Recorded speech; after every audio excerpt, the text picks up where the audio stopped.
कहानी की शुरुआत में हमें बर्फीली इलाके में एक लड़की को भागते हुए दिखाया जाता है। इस जगह का नाम नॉर्वे था। वो लड़की अपनी जान बचाकर काफी तेजी से भाग रही क्योंकि उसके पीछे ज़ॉम्बीज़ लगे हुए थे। वो लड़की अपनी जान बचाने की बहुत कोशिश करती है लेकिन बच नहीं पाती और वो जब भी उसे पकड़कर काफी बुरी तरीके से मार देते हैं। अब यहाँ से सीन शिफ्ट होता है और हमें एक गाड़ी में कुछ लोगों को दिखाया जाता है जो ये सभी आपस में फ्रेंड होते हैं और वे सभी एक फेस्टिवल में जा रहे थे और ये सभी जिस जगह पर जा रहे थे उस जगह का नाम ऑक्स था और ये जगह पहाड़ों के ठीक पीछे था जहाँ पर वेगार्ड की दोस्त थी और वहीं पर उसका केबिन भी मौजूद था। ये सभी दोस्त अपने टाइम स्पेंड करने के लिए वहां पर जा रहे थे। अब जिस रास्ते से वे सभी जा रहे थे वो लड़कियां भी ठीक उसी अपोजिट रास्ते से पहुंचने वाली थी। अब जैसे ही वे सभी वहां पर यानी ऑनेक्स फोर्ड में प्रवेश करते हैं तो वह अपने अपने गाड़ी को बाहर ही खड़े कर देते हैं क्योंकि इनकी गाड़ी यहां से आगे नहीं जा सकती थी। वो इसलिए क्योंकि बर्फ की वजह से आगे इन्हें खतरों का सामना भी करना पड़ सकता है। जिसके बाद वेगार्ड अपने स्नो बाइक पर बैठकर पहले जाता है और ये सभी भी उसके पीछे पीछे चल देते हैं। कुछ देर बाद हमें दिखाया जाता है कि वे सभी उस केबिन में पहुंच चुके होते हैं और यहाँ पर ये सभी बर्फ का काफी मजा भी लेते हैं, बहुत सारी एंजॉय करते थे। अब रात होती है। लीव नाम की लड़की को वहां पर किसी की होने की आहट महसूस होती है। वो उस चीज से काफी ज्यादा डर जाती है और भागते हुए उस केबिन में आती है जहां सभी लोग मौजूद थे। लिव अपने फ्रेंड से कहने लगती है कि उसे बाहर कुछ दिखाई दिया है लेकिन वे सभी उसकी बातों पर बिल्कुल भी यकीन नहीं करते। लेकिन फिर भी वो वहां पर जाकर देखते हैं कि आखिर क्या है लेकिन उन्हें कुछ भी नजर नहीं आती। लेकिन तभी उसी समय एक अनजान आदमी आता है और उनसे एक कप कॉफी मांगने लगता है। जिसके बाद वो आदमी उनकी कॉफी पीने के साथ साथ उनका बियर भी उठाकर पीने लग जाता है। वो ऐसा ट्रीट करने लगता है कि जैसे कि ये उसी का घर है और वो उसी घर की मालिक हो कि तभी यह आदमी इस जगह की डार्क पास्ट के बारे में विस्तार से बताने लगता है। वह बताता है कि जब सेकंड वर्ल्ड वॉर पेश आई थी तब कुछ नाजिश ने उस जगह पर कब्जा कर लिया था। उस जगह के इंचार्ज का नाम कर्नल हर्जो था। नाजिश के लोग वहां के रहने वाले लोगों को जीना हराम कर दिया था जिसके बाद वे लोग अपना असर दिखाने लगे। लेकिन जब उन्हें महसूस होने लगा कि अब ये सभी हार जाएंगे तो वहां से भाग गए और उन्होंने वहां के लोगों पर काफी मुश्किल हालात पैदा किया और वे लोग काफी गुस्से में आकर उनको पकड़कर मार डाला और उनकी जो सोल्जर्स थी वो भी वहां से भाग गई और उसका कप्तान भी वहां से भाग निकला था। लेकिन वहां पर इतना ज्यादा सर्दी थी कि वो भी वहां पर मर गया।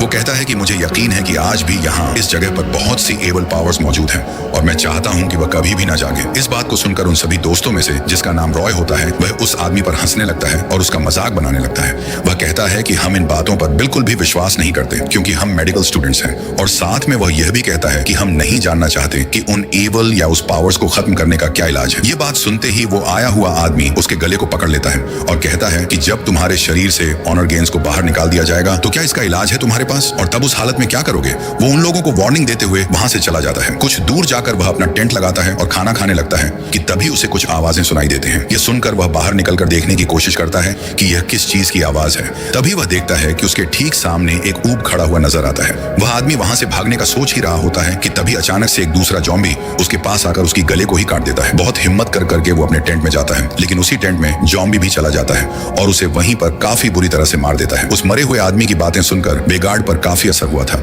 और उसे अपने दोस्त सारा की काफी ज्यादा फिक्र होने लग जाती है। इसीलिए अगले दिन वह अपनी दोस्त को ढूंढने के लिए चल देता है। जाते समय वह अपने दोस्तों से कहता है कि अगर मैं कल तक वापस नहीं आया तो तुम सभी मेरे गाड़ी के पास जाना और वहां से मदद मांगना। यह कहकर वो वहां से चला जाता है कि जाते ही सभी लोग फिर से उसी बर्फ में एंजॉय करने लगते हैं। यहाँ पर हम देखते हैं कि कोई भी कल रात वाले आदमी की बातों का सीरियस नहीं ले रहा था। यहाँ पर दूसरी तरफ वेगार्ड सारा को ढूंढ रहा होता है। ढूंढते ढूंढते वो उसी आदमी के टेंट के पास पहुंच जाता है जो कल रात में मारा गया था। वो बाइक से उतरकर टेंट के पास जाता है। तब वह देखता है वहीं आदमी मरा हुआ है और उसे काफी बेरहमी से मारा गया होता है। तभी उसे वहां से फुटप्रिंट्स भी नजर आते हैं जिसके अंदर काफी खून भी लगा होता है। पैर का निशान आखिर कहां जा रहे थे उसे कुछ भी नहीं मालूम है लेकिन वह फिर भी उनके पैर के निशान का पीछा करते करते जाने लगता है कि तभी अचानक से वो एक गड्ढे में गिर जाता है और बेहोश हो जाता है। यहाँ दूसरे सीन में हमें सभी लोगों को केबिन में दिखाया जाता है कि तभी उनकी नजर एक बॉक्स पर पड़ती है। उस बॉक्स को खोलते ही वे सभी हैरान हो जाते हैं। वो देखते हैं कि बॉक्स पूरा का पूरा गोल्ड से भरा पड़ा था और ये इतना सारा सोना कहां से आया। तभी उन्हें याद आता है कि यह वही सोना था जब वे नाजिश सोना को चुरा कर भाग रहे थे जो उसे वह आदमी इन्हें बता रहा था। लेकिन मार्टिन कहने लगता है कि नहीं तुम गलत सोच रहे हो। इसके बाद हम देखते हैं कि अर्लैंड नाम का लड़का और उसी के पीछे एक और लड़की बाहर जाती है। उसके बाद अर्लैंड तो वापस आ जाता है लेकिन वो लड़की वापस नहीं आती। वो अभी तक आउट हाउस में ही थी। वो वहां पर इसलिए होती है क्योंकि उसे महसूस हो रहा था कि शायद उसके साथ कोई मजाक कर रहा है। तभी उसे यह लगने लगता है कि उसे बाहर से कोई देख रहा है। ये सब अभी वो सोच ही रही थी कि अचानक से एक झोबी उस पर अटैक कर देता है। वो काफी चीखते हुए केबिन की तरफ भागने लगती है। केबिन के अंदर सभी लोग काफी जोर जोर से म्यूजिक बजा रहे थे इसीलिए उस लड़की की आवाजें उन तक नहीं पहुंच पाती। लेकिन तभी हैना उसकी आवाज को सुन लेती है। वो म्यूजिक बंद करके बाहर देखने लगती है कि तभी अचानक से उस लड़की को जू भी पकड़ कर ले जाता है ना। काफी देर तक बाहर देखती तो है लेकिन उसे बाहर कुछ भी नजर नहीं आता। वो कहने लगती है कि मुझे कुछ ठीक नहीं लग रहा है। जिसके बाद वहां पर मौजूद अपने 3 दोस्तों को लेकर बाहर उस लड़की को ढूंढने के लिए आती है लेकिन वो लड़की कहीं पर भी नहीं मिलती है। यहाँ पर अब वो लड़की तो नहीं मिलती लेकिन उन्हें एक बैग मिला था जो कि यह बैग सारा का था। अब यहाँ से इन लोगों को इस जगह पर कुछ ज्यादा ही डाउट होने लगता है। उसी बातों के बीच में हैना विंडो से बाहर देख ही रही होती है कि तभी अचानक से वो लड़की उसके सामने आ जाती है। उसे देखते ही वो एकदम से डर जाती है। उस लड़की को देखते ही उसे पता चलता है कि वो तो बस उसका सर था जो झोंबी लेकर आए हुए थे। ये देखते ही वो और ज्यादा डर कर चिल्लाने लगती है। उसकी चिल्लाने की वजह से लिव भी बाहर देखने लगती है कि आखिर वो क्यों चिल्ला रही है, कि तभी अचानक से वो झोंबी उसकी बालों को पकड़कर अपनी तरफ खींचने लगता है। सभी लोग उसकी मदद के लिए आते हैं और बहुत ही मुश्किल से उसकी बालों को छुड़ाते हैं और फौरन दरवाजे को बंद कर देते हैं। वे जब इतना ज्यादा ताकतवर थे और वो इतना ज्यादा थे कि वे सभी चारों तरफ से अंदर आने की कोशिश करने लगते हैं। ये देखते हुए हैना एक ज़ॉम्बी का हाथ ही काट देती है कि तभी उन्हें पता चल जाता है कि यह नाज ज़ॉम्बीज़ हैं। अर्लैंड काफी डर जाता है और सभी को लोगों अपना अपना ख्याल रखने के लिए कहता है कि कहीं जब भी उन्हें नुकसान ना पहुंचा दें, कि तभी एक ज़ॉम्बी उसी के सिर को पकड़कर उसे मौत के घाट उतार देता है। वहीं हमें दूसरे सीन में दिखाया जाता है कि वेगार्ड, जो उस फुटप्रिंट्स का पीछा करते हुए गड्ढे में गिरकर बेहोश हो गया था, अब उसे होश आ जाता है। वो देखता है कि वो तो एक केव में फंसा हुआ है। वो वहां से एक एक लकड़ी को उठाकर रोशनी के लिए एक मसाल को जला लेता है और चेक करने के लिए आगे बढ़ता है। तभी उसे पता चलता है कि वो तो एक खुफिया रास्ता है और वहां पर काफी चीजें मौजूद होती हैं, जैसे कि वहां पर उसे काफी सारी हेलमेट्स के साथ साथ बहुत सारी हथियार भी मिलते हैं। वे गार्ड उन हेलमेट्स को देख ही रहा था कि तभी वहीं पर उसे सारा का सिर भी नजर आती है, जिससे यह जाहिर होता है कि सारा अब मर चुकी है। ये सब देखने के बाद वो उस गुफा से बाहर आ जाता है। बाहर आते ही एक ज़ॉम्बी देख लेता है और उसे पकड़ लेता है, लेकिन वो फिर भी उस ज़ॉम्बी से मुकाबला करता है और अपनी जान बचाने की कोशिश करता है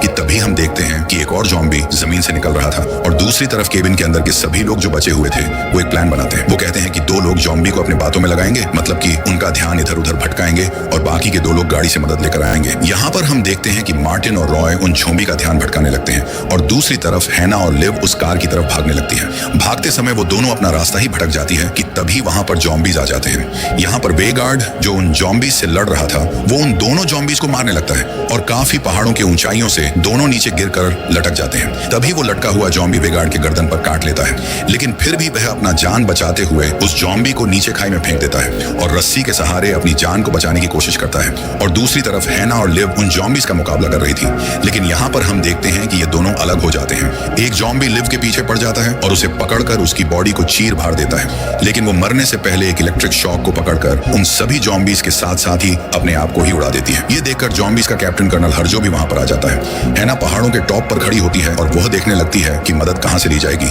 लेकिन जब उसे कुछ भी समझ में ही नहीं आता तो वो उस जगह की बर्फ को ही तोड़ना शुरू कर देती है। बर्फ टूट जाती है और उसके पीछे जो ज़ॉम्बी पड़ा था वो उसी के साथ नीचे खाई में गिर जाती है और अपनी जान बचा लेती है। उसकी जान तो बच जाती है, लेकिन वो बेहोश हो जाती है और जब उसे होश आता है तब वो देखती है कि वो बर्फ में दबी हुई है।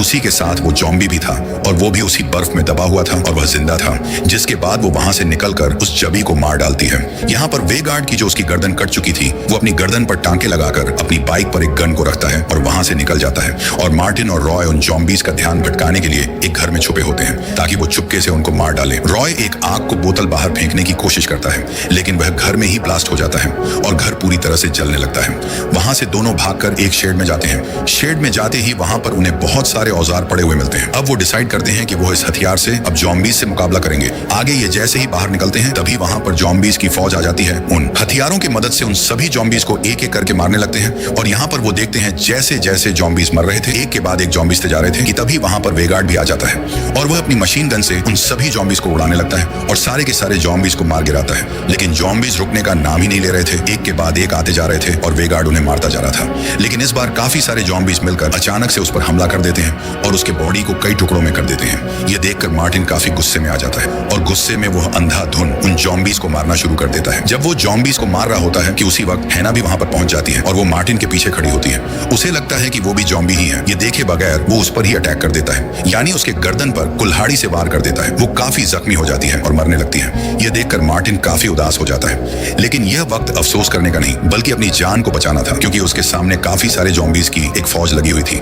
मार्टिन उन्हें मारने लगता है, लेकिन तभी एक ज़ॉम्बी उस पर अटैक करके उसे मारने की कोशिश करता है। यहाँ पर हम देखते हैं कि जब वो ज़ॉम्बी उस मार्टिन के हाथ पर काट रहा होता है तब उसे उसी रात वाली आदमी की बात याद आती है और फौरन कुल्हाड़ी लेकर अपने हाथ को ही काट देता है जहाँ पर ज़ॉम्बी ने काटा था। अपने हाथ काटने के बाद वो काफी खुश नजर आता है और वो इसलिए हंस रहा था क्योंकि उसे लगता है कि अब वो भी उनकी तरह ज़ॉम्बी नहीं बनने वाला, कि तभी अचानक से जमीन से एक ज़ॉम्बी निकलकर उसे काटने लगता है और उसे काफी बुरी तरह से काट रहा था। मार्टिन काफी जोर जोर से चिल्लाता है और गुस्से में आकर उसे अपने पैरों से ही उसे मारना शुरू कर देता है। अब ये दोनों मिलकर सारे ज़ॉम्बीज़ को मार देता है, लेकिन अभी उन सभी ज़ॉम्बीज़ का कैप्टन बच गया था जिसका नाम हर्जो था। ये दोनों दोनों अब सोचने लगते हैं कि यहीं पर हरजो को मारकर वहां से अपनी जान बचाकर भाग जाएं, लेकिन तभी दोनों देखते हैं कि हरजोग जोर जोर से चिल्लाते हुए कुछ बोलने लगता है और जमीन हिलने लगती है। वो अपने भाषा में बोलता रहता है और जमीन काफी जोर जोर से हिल रही थी, जिसके बाद एक एक करके वो मरे हुए ज़ॉम्बीज उठने लगते हैं और फिर से एक फौज बन जाते हैं। ये देखकर वो काफी घबरा जाते हैं और अपनी जान बचाकर वहां से भागने लगते हैं। हरजोग के पास एक हथौड़ा पड़ा होता है, उसे उठाकर उनकी तरफ दौड़ता है। भागते समय उनकी पैर एक झाड़ी में फंस जाती है और तभी हरजोग उसके सिर में हथौड़ा मारता है कि तभी उसकी पेट में एक टहनी घुस जाती है और उसकी अंतियां बाहर आ जाती हैं। जिसके बाद हरजोग रॉय के पास जाकर उसके पॉकेट से एक घड़ी को निकालता है और उसे देखने लगता है। ये देखकर रॉय वहां से भागकर उसी केबिन पर आ जाता है जहां पर वह रह रहे होते हैं। रॉय देखता है कि केबिन पूरी तरह से जलकर राख बन चुकी है। वहां पर जाकर वो उसी बॉक्स को उठाता है जिसमें गोल्ड था। तभी वहां पर हरजोग भी अपनी फौज के साथ आ जाता है। रॉय उस गोल्ड की बॉक्स को ज़ॉम्बीज के कैप्टन यानी हरजो को पकड़ा देता है। ये देखकर हरजो को काफी सुकून मिलता है। ये देखते हुए रॉय अपनी जान बचाकर वहां से भागने लगता है। भागते हुए वो अपने कार के पास आ जाता है। गाड़ी को खोलकर वो अंदर बैठ जाता है। अभी वह गाड़ी को स्टार्ट कर ही रहा होता है कि तभी उसकी जेब से वही वाला कॉइन जो हैना ने चोरी से डाला था वो नीचे गिर जाती है कि तभी उसके सामने हरजोग भी आ जाता है। ये देखकर वो उसे मारने के लिए उसकी कार का शीशा तोड़ने लगता है और यहीं पर यह कहानी खत्म हो जाती है।